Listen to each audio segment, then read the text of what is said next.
వ్యాపార వర్గాల్లో భయాందోళనలు నెలకొన్నాయి. స్కూళ్లలో డ్రాప్అవుట్స్ గురించి మనం వింటూ ఉంటాం అధ్యక్ష. కానీ గత ప్రభుత్వంలో స్కూళ్లలో విద్యార్థులు డ్రాప్అవుట్ సహజంగానే పెరిగాయి. ఇవే కాకుండా పరిశ్రమలు డ్రాప్అవుట్ అయ్యాయి, రాష్ట్రం నుంచి ఉద్యోగాలు డ్రాప్అవుట్ అయ్యాయి, పేదలకు ఉపాధి డ్రాప్అవుట్ అయింది. ఇన్ని రంగాలలో డ్రాప్అవుట్లు కావడానికి మూలకారమైన గత ప్రభుత్వ పాలకులు ఇప్పుడు ఓటమి భయంతో సభకు రాకుండా అసెంబ్లీ నుంచి కూడా డ్రాప్అవుట్ అయ్యారు. వాళ్ళు ప్రజా జీవితం నుంచి శాశ్వతంగా డ్రాప్ అయ్యే రోజులు అతి త్వరలోనే ఉన్నాయి అధ్యక్ష.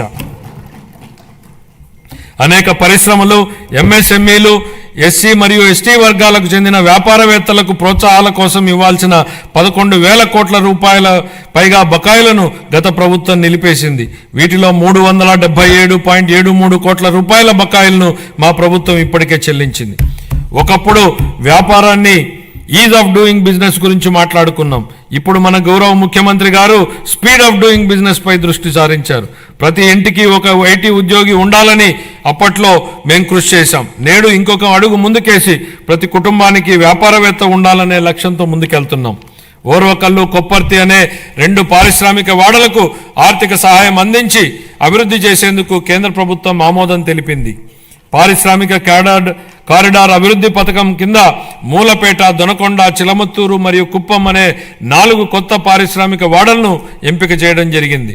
పారిశ్రామిక వృద్ధిని వేగవంతం చేయడానికి మరియు దృఢమైన పెట్టుబడి వ్యవస్థను నెలకొల్పడానికి మా ప్రభుత్వం ముందు చూపుతో కూడిన అనేక విధానపరమైన కార్యక్రమాలను ఆవిష్కరించింది.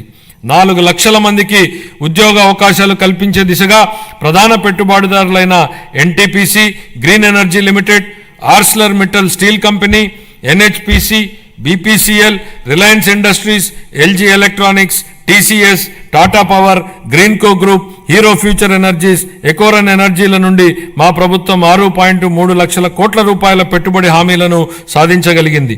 ఈ సందర్భంగా పెట్టుబడుల సాధనలో శ్రీ నారా లోకేష్ గారి గురించి ప్రత్యేకంగా చెప్పాలి అధ్యక్ష.